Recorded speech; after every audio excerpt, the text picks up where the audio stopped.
So welcome back guys, like me enemy. So guys, ये BTTH का episode number 66 का part 2 novel explain होने वाला है। और गाइस, अगर आपने इसके पहले वाला पार्ट नहीं देखा है तो वीडियो का लिंक मैं डिस्क्रिप्शन में डाल दूंगा, वहां से आप सिंपली इसके पहले वाले पार्ट को देख सकते हो। और गाइस, मैं वीडियो स्टार्ट करने से पहले आपसे एक रिक्वेस्ट करना चाहता हूँ कि अगर आप हमारे चैनल पे न्यू हो तो प्लीज चैनल को सब्सक्राइब कर लो, इस वीडियो को लाइक कर दो और अपने एक दोस्तों के साथ शेयर कर दो यार, इतना तो कर ही सकते हो। इससे गाइस मुझे आगे की वीडियो बनाने के लिए मोटिवेशन मिलेगा। अब सीधा आते हैं वीडियो की तरफ, जहां पर शाओयन क्वीन मेडुसा के साथ जीएन के पास जाने से पहले अपनी दाउची को यूज करके कहता है कि लिटिल फेरी डॉक्टर, मुझे नहीं पता कि इन चंद सालों में तुम्हारे साथ क्या हुआ है या तुम इतनी चेंज क्यों हो गई हो, मगर मेरा तुम्हारे साथ तब का किया हुआ दोस्ती का वो वादा आज भी वैसा है और तुम अभी भी मेरी अच्छी दोस्त हो। मगर लिटिल फेरी डॉक्टर जहाँ गायब हुई थी वहाँ से कोई भी रिस्पॉन्स नहीं आता, जिस पर शाओयन क्वीन मेडुसा के साथ जीएन के पास वापस चला जाता है। मगर दूसरी तरफ हम देखते हैं लिटिल फेरी डॉक्टर को, जो कि दूर खड़ी एक चट्टान पर शाओयन को देख रही थी और अभी के लिए वो शाओयन को देखकर काफी ज्यादा उदास भी थी। और फिर वो अपने चेहरे से मास्क हटाकर खुद से कहती है कि शाओयन, मैं हर साल यहाँ पर आकर तुम्हारा वेट करती थी और जैसा कि अब तुम आगे हो तो फिर अब मैं इस जगह पर दोबारा कभी भी नहीं आऊंगी। और दोस्तों, अब अगर हम बात करें लिटिल फेरी डॉक्टर की अपीयरेंस की, तो दोस्तों लिटिल फेरी डॉक्टर की स्किन अभी के लिए पेल वाइट थी और उसके हेयर भी वाइट हो चुके थे और आइज का कलर भी पर्पल था, जो कि अब कम्प्लीटली चेंज हो चुका था। और फिर लिटिल फेरी डॉक्टर अपने दिल में कहती है कि शाओयन, तुम बस मुझे ब्लेम ना करना कि मैं तुमसे मिली क्यों नहीं, क्योंकि मैं चाहती हूँ कि तुम उसी पुरानी वाली लिटिल फेरी डॉक्टर को याद रखो, जो कि बड़ी मासूम थी, ना कि अब की वाली लिटिल फेरी डॉक्टर को, जिसके हाथ ना जाने कितने ज्यादा लोगों के खून से रंगे हुए हैं। और उम्मीद है कि मैं तुमसे दोबारा भी नहीं मिलूंगी, क्योंकि मैं जब पैदा हुई थी तो तब भी डिजास्टर ही आया था और जब के लिए मैं मरूंगी तो तब के लिए अपने प्यारों के लिए डिजास्टर ही बनूंगी। अब ये सोचकर लिटिल फेरी डॉक्टर हल्का सा मुस्कुरा देती है और फिर वो वहाँ से डिसअपीयर हो जाती है। इधर शाओयन और क्वीन मेडुसा जीएन के पास पहुँचते हैं, जिसकी हालत अभी के लिए लिटिल फेरी डॉक्टर के पॉइजन की वजह से काफी ज्यादा खराब हो गई थी। मगर वो फिर भी आगे बढ़कर क्वीन मेडुसा और शाओयन को ग्रीट करती है, जिस पर शाओयन जल्दी से लिटिल गर्ल जीजियांग की बॉडी में अपनी हल्की सी दाउची को इंसर्ट करके पॉइजन का पता लगाने की कोशिश करता है, मगर वो ऐसा नहीं कर पाता, जिस पर शाओयन काफी ज्यादा हैरान भी होता है। और क्वीन मेडुसा भी शाओयन से पूछती है कि जीएन अब कैसी है, जिस पर शाओयन कहता है कि ये पॉइजन उसकी बॉडी में डीपली जा चुका है और ना ही मैं इस पॉइजन के बारे में ज्यादा जानता हूँ। जिस पर क्वीन मेडुसा भी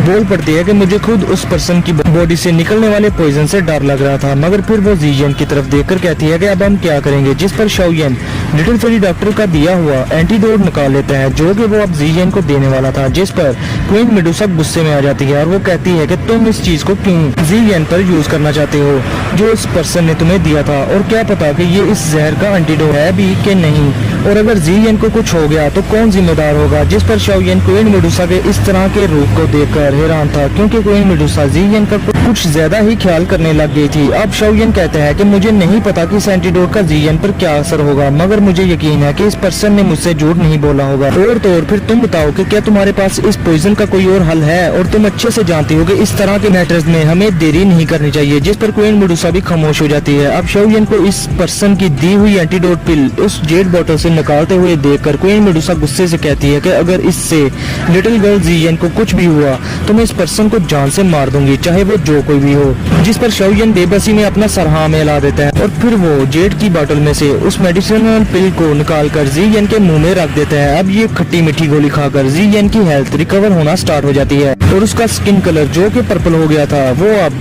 बैक टू नॉर्मल हो जाता है। अब शाओयन सोचता है कि वो तो एल्केमी में मास्टर है, मगर वो लिटिल फेरी डॉक्टर का थोड़ा सा पॉइजन भी जीएन की बॉडी से निकाल नहीं पाया। पता नहीं लिटिल फेरी डॉक्टर ने इन चंद सालों में क्या कुछ सहा है जो इसकी पावर इतनी ज्यादा इंक्रीज हो गई है। और तो और क्वीन मेडुसा को भी इससे फाइट करने में बहुत ज्यादा मसला हो रहा था। अब शाओयन अपने सामने उस कॉटेज को देखता है जहाँ पर लिटिल फेरी डॉक्टर शाओयन से छुप कर जिंदा रहने के लिए पॉइजन ऑब्जर्व किया करती थी। अब शाओयन ये ये सब सोचकर उदास हो जाता है, क्योंकि शाओयन की जिंदगी में ये वो वाहिद लड़की थी जिसे बेचारी की किस्मत इतनी ज्यादा खराब थी। अब शाओयन अपने 2 होंग लेवल के ब्रेक थ्रो करने के लिए इस कॉटेज की तरफ जाने लगता है और शाओयन को इस बात पर भी यकीन था कि वो लिटिल फेरी डॉक्टर से फिर कभी दोबारा जरूर मिलेगा। अब इसके बाद शाओयन अपने ब्रदर शाओडिंग को पैगाम भेजता है कि वो यहाँ पर कुछ लोगों को भेजे। अब दोस्तों शाओयन को ये भी पता चलता है कि इस छोटी सी वैली में बहुत सारे रेयर मेडिसिनल इंग्रेडिएंट्स मौजूद हैं, जिनका अगर किसी दूसरे को पता चल जाए तो लोग एक दूसरे को मरने मराने पर उतराएंगे। अब दोस्तों वहाँ पर कुछ मैजिकल बीस्ट भी थे जिनको शाओयन मार भगाना चाहता था, मगर लिटिल गर्ल जियन उसको रोककर कहती है कि तुम अभी के लिए अपना 2 होंग लेवल का ब्रेक थ्रो करो, मैं इन मैजिकल बीस्ट से गुड्डी गुड़िया का खेल खेलूंगी। जो सुनकर शाओयन भी सोचता है कि वैसे तो ये मैजिकल बीस्ट है तो स्ट्रॉन्ग,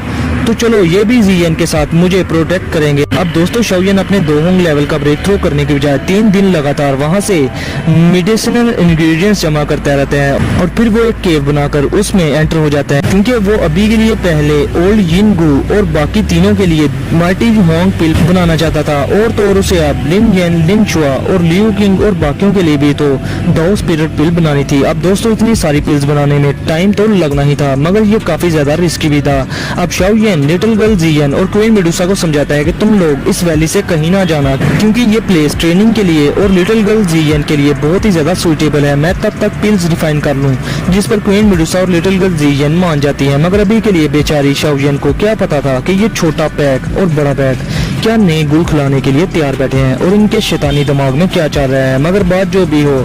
मेडुसा के होते हुए शाओयन को किसी किस्म की कोई भी टेंशन नहीं थी, क्योंकि 2 जोंग लेवल के प्रैक्टिशनर से कोई भी पंगा नहीं लेने वाला था, वो चाहे इंसान हो या मैजिकल बीस्ट। अब शाओयन को ये भी पता था कि ये दोनों की आइटम्स आराम से नहीं बैठने वाली, मगर वो फिर भी अब पिल्स को रिफाइन करने के लिए इस केव में जाकर बैठ जाता है और अभी के लिए वो अपना फर्नांस भी बाहर निकाल कर पहले 2 स्पिरिट पिल्स रिफाइन करने लगता है और फिर इसके बाद वो माइटी होंग पिल्स भी रिफाइन करेगा, जो कि एक टायर लेवल 6 की पिल है। अब दोस्तों शाओयन अपनी ग्लेज लोटस हार्ट फ्लेम के साथ इन सभी के रेयर मेडिसिनल इंग्रेडिएंट्स को फर्नास में डालकर पिल रिफाइन करना स्टार्ट कर देता है और अभी के लिए शाओयन ये सब बहुत केयरफुली कर रहा था, क्योंकि वो इतने रेयर मेडिसिनल इंग्रेडिएंट्स को वेस्ट भी नहीं करना चाहता था। अब इधर दूसरी तरफ क्वीन मेडुसा और लिटिल गर्ल जियन, जो कि